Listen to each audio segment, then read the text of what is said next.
Phone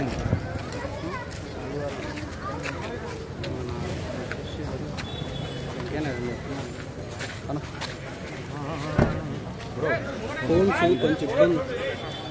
side రండి.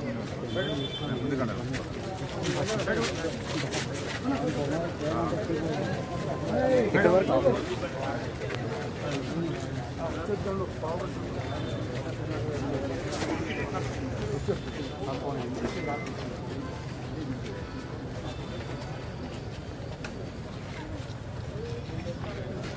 చేపట్టుకో రాముడు.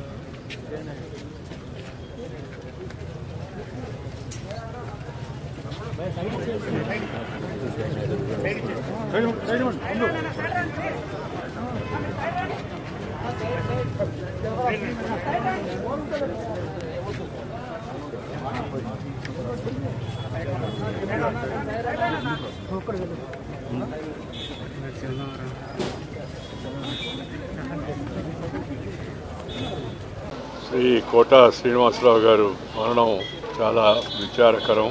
ఆయన గొప్ప నటుడు, మానవతావాది, విలక్షణమైన పాత్రలను పోషించి మెప్పించి ప్రజల యొక్క అభిమానాన్ని పొందిన మహానటుడు. వందలాది సినిమాలో నటించి అటు విలన్ పాత్రలో, ఇటు విలక్షణమైన యాక్టర్ పాత్రలో ఆఖరి వరకు కూడా ఆయన సినిమాల్లో కనబడితే కాస్త హాస్యం పండుతుంది అనే విధంగా వారి సినిమాలు ఉండేవి. దాంతోపాటు వారు హయాంలో భారతీయ జనతా పార్టీలో చేరి విజయవాడ నగరం నుంచి శాసనసభ్యుడిగా ఎన్నికై ఇక్కడ కూడా చురుగ్గా కార్యక్రమాల్లో పాల్గొంటుండేవాడు. ఆ మధ్య కాలంలో వారి కుమారుడు అకాల మరణంతో ఆయన బాగా కుంగిపోయాడు. కోలుకోలేని విచారంలో మునిగిపోయి ఉన్నాడు ఆయన.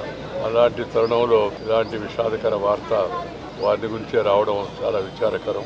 కొన్ని ప్రమాణాలు, కొన్ని పద్ధతులు, మంచి సంస్కారం కలిగిన ఒక మంచి నటుడిని తెలుగు చలనచిత్ర పరిశ్రమ కోల్పోవడం చాలా విచారకరం. వారి ఆత్మకు భగవంతుడు శాంతి కలిగించాలని కోరుకుంటున్నాను. వారి కుటుంబ సభ్యులందరికీ నా హృదయపూర్వకమైన సానుభూతిని తెలియజేస్తున్నాను.